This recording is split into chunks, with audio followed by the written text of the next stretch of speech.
Hello students, तो आज हम करेंगे क्लास 12 का एक टॉपिक है रे ऑप्टिक्स का, जो है आपका ऑप्टिकल इंस्ट्रूमेंट्स में कंपाउंड माइक्रोस्कोप। तो पहले हम कंपाउंड माइक्रोस्कोप करेंगे और रे ऑप्टिक्स के ऑप्टिकल इंस्ट्रूमेंट्स वाले पार्ट में से एक क्वेश्चन डेफिनेटली आता है, ठीक है, कंपाउंड माइक्रोस्कोप या एस्ट्रोनॉमिकल टेलीस्कोप। तो ये ध्यान से करना है, इसका पूरा डेरिवेशन मैं करूंगा और ध्यान से इसको देखना। इसके मेन चीज होती है इसके फिगर को देखना, इसके मैग्निफिकेशन को देखना और फिर उसे डिराइव करना, ठीक है।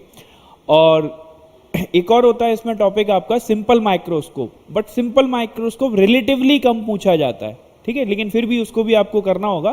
तो आज लेकिन अभी हम कौन सा कर रहे हैं, कंपाउंड माइक्रोस्कोप। चलो भाई, कंपाउंड माइक्रोस्कोप।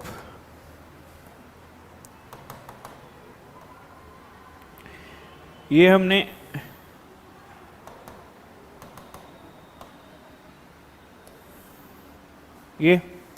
अब हम बनाते हैं आपका ये ऑब्जेक्टिव। ये सब आप जानते होगे भाई। इसमें पहला लेंस होता है, इसे ऑब्जेक्टिव बोलते हैं। दूसरा लेंस होता है, उसे आईपीस बोलते हैं। ऑब्जेक्टिव का साइज क्या होता है, छोटा होता है। आईपीस का साइज क्या होता है, बड़ा होता है। अब हमने क्या किया, ऑब्जेक्ट को रखा। ऑब्जेक्ट को मैं रेड कलर से बना रहा हूं, तो ये मैंने ऑब्जेक्ट को ऐसे रख दिया, ये ऑब्जेक्ट को रख दिया, ठीक है। अब मैं क्या कर रहा हूं, इसमें सबसे बड़ी कंफ्यूजन ये होती है कि भाई लाइन को मीट कैसे कराना है। कभी इधर पहुंच जाती होंगी आपकी, कभी इससे इधर पहुंच जाती होंगी, अजीब सा फिगर बन जाता होगा। तो इसके लिए मैं आपको एक सिंपल सा तरीका बताता हूं। तरीका क्या है, मतलब एक वो है कि हम पहले से बना लेते हैं इमेज को और उनके अकॉर्डिंग हम लाइन को मीट कराते हैं। नॉर्मली क्या होना चाहिए, एक्चुअल प्रोसेस ये होना चाहिए कि इमेज लाइन आएंगी, लाइन जहां मीट करेंगी वहां इमेज बनेगी, लेकिन उससे फिगर थोड़ा डिस्टॉर्ट हो जाता है। तो हम क्या करते हैं, पहले से इमेज को बना देते हैं। तो मैंने ये बना दिया। अब मैं बना दूंगा कि इसकी इमेज यहां कहीं बनेगी, तो थोड़ी सी मैग्नीफाई करके इमेज यहां बना दी और फिर इसकी इमेज कहां बना दी, इधर बना दी, ये, ठीक है। अच्छा, ये आपका पहला वाला कौन था, ऑब्जेक्टिव। ये कौन है भाई आपका, आईपीस। ये ऑब्जेक्टिव है भाई, और वो कौन है, आईपीस। अब हम क्या करते हैं, सेंटर को, ऑब्जेक्टिव का सेंटर O मान लिया, आईपीस का सेंटर E मान लिया, ठीक है। ये O और ये E, ये हमने E सेंटर मान लिया। अब देखो, इसको ध्यान से देखना, यहां से लाइट जाएगी, इनकी नेमिंग कर देते हैं। ऑब्जेक्ट कौन सा है इनिशियली, AB। ये ऑब्जेक्ट कौन सा है भाई, A डैश B डैश, ये कर दिया। और ये ऑब्जेक्ट कौन सा बनेगा, A double dash B double dash, A double dash B double dash, ठीक है। ये हमने बना दिया। अब हम लाइट को भेजते हैं। लाइट स्ट्रेट गई, कहां से जाएगी ये लाइट, यहां से पास होके जाना है, ये भेज दी लाइट। दूसरी लाइट ऑप्टिकल सेंटर से निकलती हुई इधर, थोड़ा सा हमें वो करना होगा, मतलब थोड़ा सा इसमें चीट कोड टाइप से लगाना होगा। ये मैंने हल्की सी लाइन को टिल्ट कर दिया क्योंकि फिगर ऐसा बन गया, आप इससे समझ लेना, ठीक है, इस तरीके से। तो हमने इसको इस तरीके से बना दिया। एक काम करते हैं, और थोड़ा आपको सही बनाना है, तो हम इसको हटा देते हैं। इसको मैं थोड़ा सा और बड़ा कर दे रहा हूं।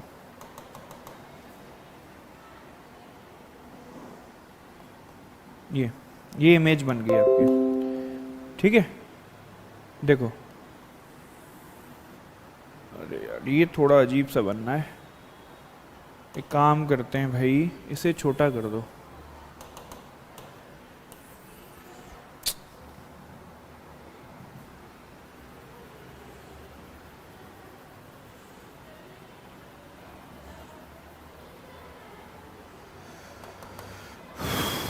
ठीक है, देखो भाई, इसे थोड़ा छोटा कर लेते हैं। अब देख लो, अब बन जाएगा, ठीक। यहाँ से हमने लाइट भेजी, कहाँ से पास करा दी, इधर से पास करा दी।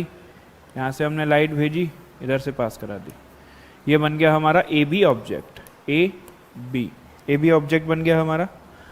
अब हम क्या करते हैं, देखो AB से लाइट गई, ये इमेज कौन बन गई, A dash B dash. AB is the object and A dash B dash is the image, बन गई। अब ये अपना रिफ्रैक्शन करेगा, तो इससे फाइनल इमेज यहां बनानी है। तो मैं क्या करता हूं, इधर, इसको पीछे एक्सटेंड किया, इधर इसको पीछे एक्सटेंड किया, इधर। यहां से आप देख रहे हो मान लो, ठीक है, इस तरीके से आप यहां से देख रहे हो। अब इस तरीके से हमने ये बना लिया। कुछ टर्म्स डिसाइड कर देते हैं भाई, क्या होंगे ये टर्म्स। ऑब्जेक्टिव है तो ये क्या हो जाएगा, यू ओ। ये क्या हो जाएगा आपका, इमेज का डिस्टेंस ऑब्जेक्टिव से वी ओ, ठीक है। ये ऑब्जेक्ट, एक मेन चीज समझ लो, ऑब्जेक्टिव का ऑब्जेक्ट ये है, ऑब्जेक्टिव की इमेज ये है, ये इमेज आईपीस के लिए क्या है, ऑब्जेक्ट, और आईपीस की फाइनल इमेज कौन है, ये A double dash B double dash. तो इन्हीं के अकॉर्डिंग नेमिंग हो रही है। यूओ ये हो गया, ये आपका वीओ हो गया, ये क्या हो जाएगा, आईपीस का क्या है ये ऑब्जेक्ट, तो ये क्या हो जाएगा यूई, और ये क्या हो जाएगा वीई। अच्छा, अब एक चीज आप लोग जानते होंगे कि अगर हमें किसी चीज को देखना है तो उसका मिनिमम डिस्टेंस कितना होना चाहिए हमारी आंख से, 25 सेंटीमीटर, और उसको हम रिप्रेजेंट करते हैं कैपिटल डी से। तो हमने फाइनल इमेज को कितनी दूरी पर बनाया हुआ है, डी डिस्टेंस पर। कहां से, आईपीस से। तो फाइनल इमेज कहां पर बनी है, डी डिस्टेंस पर आईपीस से, ठीक। अब हम थोड़ा सा इसको वो करते हैं। अब इसके मेन पार्ट पे आओ, ये आपका हो गया होगा, इसमें कोई डाउट नहीं होगा। मैं थोड़ा जूम इन कर देता हूं इसको इस तरीके से, ये आपका हो गया। अब एक टर्म डिफाइन होगा दैट इज कॉल्ड मैग्निफिकेशन। इसमें देख लो, इसे ध्यान से देख लो। मेन ऑब्जेक्ट, इमेज, ये इसके लिए इमेज और ये फाइनल ऑब्जेक्ट। अब एक टर्म डिसाइड होगा that is called as magnification. Magnification is angle, यही सबसे इंपॉर्टेंट है, इसी के अकॉर्डिंग सब कुछ डिसाइड होगा। एंगल मेड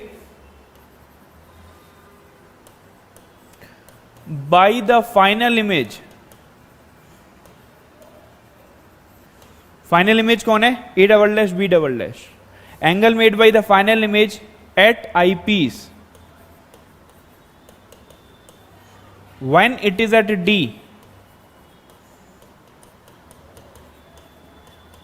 D मतलब least distance of distinct vision, ठीक है।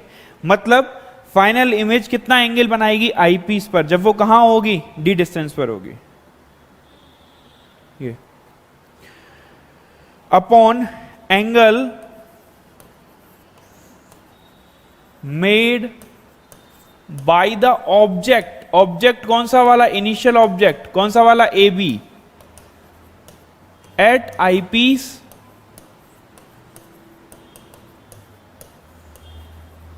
When it is at D. भाई ये होता है आपका मैग्निफिकेशन। यानी फाइनल इमेज एक एंगल बनाएगी ई पॉइंट पर, जब वो कहां पर होनी चाहिए, डी डिस्टेंस पर। ऑब्जेक्ट भी एक एंगल बनाएगा ई पॉइंट पर, और ऑब्जेक्ट कहां होना चाहिए, डी डिस्टेंस पर। अब देखते हैं भाई इसको, ध्यान से देखो। ये एक इमेज एंगल बनाएगी इस तरीके से, ये लाइन थोड़ा टिल्ट हो गई, कोई नहीं, ये ध्यान रखना ये लाइन यहां से पास होनी चाहिए, क्योंकि इस इमेज ने ही, ये ऑब्जेक्ट था, ये पहली इमेज बनी, इस पहली इमेज ने ही दूसरी इमेज को बनाया है, तो ये लाइन यहां से जरूर पास होनी चाहिए। तो फाइनल इमेज ने आईपीस पर कितना एंगल बना दिया, मान लो मैं इसका नाम रख देता हूं बीटा। कितना एंगल बना दिया भाई, बीटा। फाइनल इमेज कहां पर रखी हुई है, डी डिस्टेंस पर। चेक करो, फाइनल इमेज का एंगल है आईपीस पर, और कहां होनी चाहिए, डी पर। अब दूसरा चेक करो, ऑब्जेक्ट का एंगल कहां पर, ए बी पर, और डिस्टेंस कितना है भाई उसका, D, when it is at D. ये तो ऑब्जेक्ट तो डी पर है नहीं, तो अगर ऑब्जेक्ट डी पर नहीं है तो हमें ऑब्जेक्ट डी पर लाना पड़ेगा। तो ये जो ऑब्जेक्ट है इसको मैं शिफ्ट कर देता हूं यहां पर, यहां से लेके यहां पर शिफ्ट कर दिया, तो शिफ्ट कर देता हूं भाई यहां पर। तो ये देखो मैं ऑब्जेक्ट को शिफ्ट कर रहा हूं, इसका नया नाम रख दिया A1। ये ऑब्जेक्ट को शिफ्ट कर दिया, ठीक है। अब तो ऑब्जेक्ट एंगल बनाएगा, अब ऑब्जेक्ट एंगल बनाएगा। ऑब्जेक्ट ने कितना एंगल बना दिया, अल्फा। ये ऑब्जेक्ट का एंगल हो गया अल्फा। कहां पे बनाया, आई पीस पर। तो ऑब्जेक्ट पहले कहां पर था, ए बी पर। A B distance D distance से ज्यादा था, तो हम ऑब्जेक्ट को आगे ले आए ताकि वो डी डिस्टेंस पर आ जाए। अब कितने डिस्टेंस पर ले आए, A1 B double dash object हो गया, और इधर इतने डिस्टेंस पे ले आए। यानी अब डी डिस्टेंस पर। अब इसकी वैल्यू डालो इसमें भाई, मैग्निफिकेशन कितना होता है, फाइनल इमेज ने कितना एंगल बनाया, बीटा, तो बीटा। ऑब्जेक्ट ने कितना एंगल बनाया, अल्फा। मेन चीज ध्यान रखना, ऑब्जेक्ट को आगे क्यों लेके आए हैं, ऑब्जेक्ट को आगे इसलिए लेके आए हैं क्योंकि डेफिनेशन के अकॉर्डिंग ऑब्जेक्ट कहां पर होना चाहिए, डी डिस्टेंस पर। लेकिन ऑब्जेक्ट डी डिस्टेंस पर नहीं था, उससे पीछे था, तो हम उसे शिफ्ट करके आगे ले आए, डेफिनेशन के अकॉर्डिंग आगे ले आए। अब उसने एंगल बना दिया कितना, अल्फा। तो ऑब्जेक्ट का एंगल कितना है, बीटा अपॉन अल्फा। बीटा, सारे एंगल स्मॉल हैं तो बीटा को मैं 10 बीटा लिख सकता हूं, और अल्फा को क्या लिख सकता हूं, 10 अल्फा। आपको पता होगा जब एंगल स्मॉल होते हैं तो थीटा को 10 थीटा, बीटा को 10 बीटा, अल्फा को 10 अल्फा लिख दिया। अब 10 बीटा की वैल्यू बताओ, अब 10 बीटा की वैल्यू देखते हैं भाई। 10 बीटा की वैल्यू देखो भाई, 10 बीटा की वैल्यू कहां से आएगी, ये देखो 10 beta perpendicular upon base, A double dash B double dash upon B double dash into E upon 10 alpha की वैल्यू देखो, A1 बी डबल डैश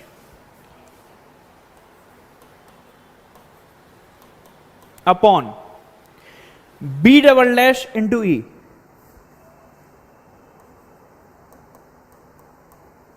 ठीक है, अब ध्यान से देखो, ये कैंसिल आउट हो गया, B double dash B double dash, तो कितना बचा, m। So m comes out to be a double dash b double dash upon A1b। अब देखो AB एक ऑब्जेक्ट था जिसको हमने आगे शिफ्ट किया था A1 B डबल डैश पर, यहां पे B डबल डैश आएगा, तो शिफ्ट करने से साइज थोड़ी बदलेगा, तो जो AB का साइज है वही A1 B डबल डैश का साइज है। तो A1 B डबल डैश को मैं क्या लिख सकता हूं, upon AB। A1 B double dash को क्या लिख दिया मैंने, AB लिख दिया। ठीक है, तो ये मैंने AB लिख दिया। यहां तक हमारा क्वेश्चन थोड़ा हो गया, आधा पोर्शन हुआ अभी केवल। अब हमें थोड़ा ध्यान देना होगा, इनको थोड़ा सही से ऑब्जर्व करो। अगर आप m इक्वल्स कितना आ गया मेरा, a double dash b double dash upon AB, इतना आ गया। इसको थोड़ा सही से ऑब्जर्व करो तो देखो, पहले वाले लेंस के पास आओ, ये ऑब्जेक्ट था, ये इमेज थी, फिर इस वाले लेंस के लिए ये ऑब्जेक्ट और ये इमेज, यानी कि इसमें कौन कौन आ रहे हैं, a double dash b double dash आ रहा है, फाइनल इमेज आ रही है, और AB आ रहा है। AB मतलब इनिशियल ऑब्जेक्ट आ रहा है। ये बेचारा गायब हो गया, a डैश b डैश क्या हो गया, गायब हो गया। तो इसका भी तो कुछ रोल होगा, तो हम इसे फिर से इंट्रोड्यूस कर देंगे। अब किसी चीज को इंट्रोड्यूस करना है तो क्या करेंगे, a डैश b डैश से डिवाइड करेंगे और उसी से क्या कर देंगे, मल्टीप्लाई कर देंगे। ठीक है, तो यहां तक क्लियर है। अब मैं इसको पूरे को इरेज कर रहा हूं और फिर इसको सॉल्व कर।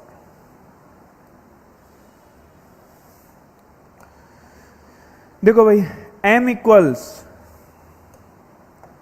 कितना आया था हमारे पास, a double dash b double dash upon AB। अब मैं क्या कर रहा हूं, इसमें बीच वाली जो गायब है इसको डिवाइड और मल्टीप्लाई कर रहा हूं। कैसे, तो भाई मैं मल्टीप्लाई और डिवाइड कर रहा हूं इसको, तो it will be a double dash b double dash upon AB into divide कर दिया किससे, a डैश b डैश से, और इसी से क्या कर दिया, मल्टीप्लाई कर दिया। ये समझ आ गया होगा आपको। आप चाहो तो इसे कट कर दो, फिर से वापस वहीं आ जाओगे जहां पर थे। तो हमने किससे डिवाइड किया, a डैश b डैश से, और a डैश b डैश से क्या कर दिया, मल्टीप्लाई। क्या हुआ इससे हमारा फायदा, देखते हैं। इस पे आओ, आई पीस पर। आई पीस के लिए ये क्या है, ऑब्जेक्ट, और ये क्या है, इमेज। तो देखो क्या लिखा हुआ है, आई पीस की image a dash b dash, a double dash b double dash upon eyepiece का ऑब्जेक्ट, यानी ये आई पीस का क्या हो गया, मैग्निफिकेशन। ठीक है, दूसरा वाला टर्म देखो, ऑब्जेक्टिव लेंस पे आओ। ऑब्जेक्टिव लेंस का ये ऑब्जेक्ट और ये क्या है, इमेज। अब देखो ऑब्जेक्टिव लेंस की इमेज कितनी है, a dash b dash, objective lens का ऑब्जेक्ट कितना है, AB, तो यानी ये किसका मैग्निफिकेशन हो गया, MO, magnification of eyepiece into magnification of O। ये आपको करना पड़ेगा, तो ये आपने बता दिया। अब यहां तक हो गया। अब देखो यहाँ पे हमें इनकी वैल्यूज कैलकुलेट करनी है और यहाँ पे डालनी है। तो इसके लिए क्या है, आपने इससे पहले एक डेरिवेशन है सिंपल माइक्रोस्कोप, तो हम उसका थोड़ा यूज करते हैं। सिंपल माइक्रोस्कोप मतलब सिंपल रीडिंग लेंस होता है। रीडिंग लेंस से आप किसी भी चीज को देखते हो, जैसे मान लो मैं किसी भी चीज को पढ़ रहा हूं, तो जो पढ़ रहा हूं वो मैग्नीफाई हो जाएगा, वो दिखने लगेगा। लेकिन एक चीज ध्यान रखना, जिधर ऑब्जेक्ट होगा उधर ही इमेज बनेगी। जब हम रीडिंग लेंस से किसी चीज को पढ़ रहे हैं तो जिधर ऑब्जेक्ट है उधर ही इमेज बनेगी। तो यानी ये रीडिंग लेंस सिंपल माइक्रोस्कोप का काम होता है। अब इसमें देखो, ऑब्जेक्टिव लेंस का ऑब्जेक्ट इधर, इमेज राइट साइड में बन गई, यानी ये सिंपल माइक्रोस्कोप की तरह काम नहीं कर रहा। आईपीस, ऑब्जेक्ट इधर लेफ्ट में और इमेज भी लेफ्ट में बन गई, तो यानी आईपीस किसकी तरह काम कर रहा है, सिंपल माइक्रोस्कोप की तरीके से। तो आईपीस के मैग्निफिकेशन का फॉर्मूला हम कहां से ले सकते हैं, सिंपल माइक्रोस्कोप से। ठीक है, तो आप यहां एक लाइन लिख दोगे, eyepiece is behaving as acting as simple microscope। तो मैं आईपीस का डायरेक्ट फॉर्मूला लिख सकता हूं सिंपल माइक्रोस्कोप का। सिंपल माइक्रोस्कोप आपको याद होगा, याद नहीं हो तो आप देख लेना। That is 1 + d/Fe। Simple microscope में भी दो फॉर्मूले हैं, लेकिन हम वो वाला फॉर्मूला यूज करेंगे सिंपल माइक्रोस्कोप में जिसमें फाइनल इमेज जो है d डिस्टेंस पर बनती है। तो 1 + d/Fe। ठीक है, अब हमें किसकी मैग्निफिकेशन निकालनी है, ऑब्जेक्टिव की। तो ऑब्जेक्टिव की निकालते हैं। देखो अब मैग्निफिकेशन ऑफ ऑब्जेक्टिव, थोड़ा सा ध्यान से देखो। Magnification of objective, magnification of a lens क्या होती है, V/U।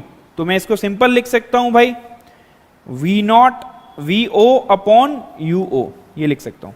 ये मैग्निफिकेशन ऑफ ऑब्जेक्टिव आ गई हमारे पास। अब इसमें मैं थोड़ा सा अजम्पशन यूज कर रहा हूं। क्या अजम्पशन, देखना इसको। एक टर्म डिफाइन होता है, that is known as length of the microscope. This is known as length of the microscope. Objective और आईपीस के बीच का जो गैप होता है, that is known as length of the microscope. ठीक है, अब इसमें थोड़ा सा अजम्पशन यूज कर रहा हूं, देखना है इसको। मैग्निफिकेशन हमारे पास ये आ गया। अब क्या करें हम इसको, UO, ये रहा UO, ये फोकल लेंथ के बिल्कुल पास होता है। किसकी फोकल लेंथ के, FO के।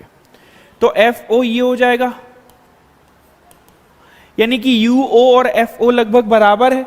तो हमें अजम्पशन लिख देंगे भाई कि ये जो ऑब्जेक्ट AB है ये फोकस के बहुत पास है, it is very close to the focus.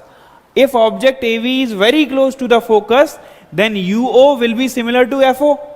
ठीक है, तो assumption लेते हैं, object AB is very close to the focus।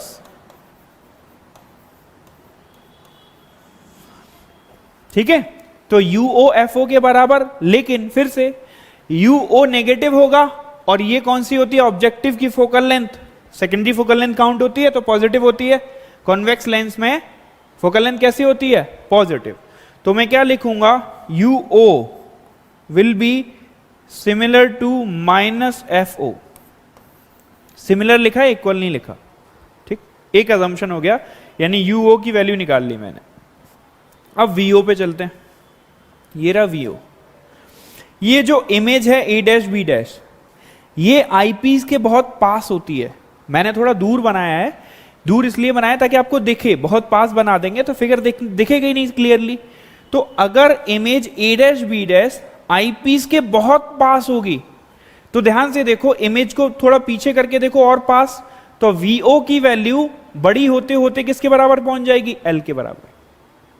ठीक है, तो second is image A', is very close to the eyepiece, hence V0 या VO is similar to L। ठीक है ना, देखो ये, इसको पास करो तो ये इसके बराबर बन जाएगी। Image A', is very close to the eyepiece, ठीक है भाई। तो क्या आएगा हमारे पास, जो VO है वो सिमिलर हो जाएगा किसके, L के। What is L? L आपको बताया था, distance between objective and eyepiece, और in other words you can say L is the length of the compound microscope. ठीक है, कहीं साइड में लिख लेना अगर आपको लिखना हो। What is L? Length of the compound microscope. So L is known as the length of the compound microscope. देखो भाई, अब मैं इसको यहां से ये रिलेशन उठा के यहां यूज कर रहा हूं। ME मेरे पास, ये जो ME हमें निकालना था, सॉरी ME हमें निकालना था, ये ME हमें यहां मिल गया। MO मैं यहां से निकालूंगा, तो MO कितना हो जाएगा बताओ भाई। V0 की जगह कितना डालूंगा, L। U0 की जगह कितना डालूंगा, माइनस F0। ये आ गया क्या, MO। समझ आया, ME आ गया, MO आ गया, दोनों को क्या कर देंगे अब हम, मल्टीप्लाई। ठीक, चलो मैं इसको इरेज करता हूं थोड़ा, ऊपर वाला पोर्शन।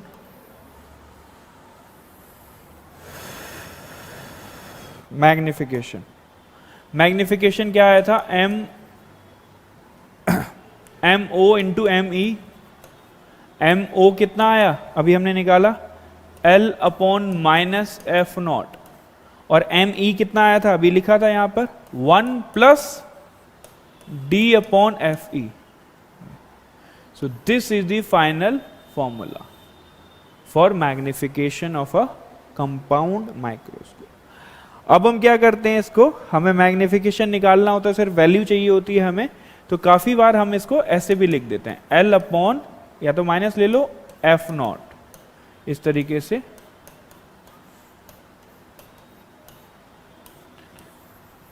ठीक है, सो दिस वन और this one both are your from. तो ये है आपका पूरा एक कंप्लीट फॉर्मूला, इसमें हमने किया है कंपाउंड माइक्रोस्कोप।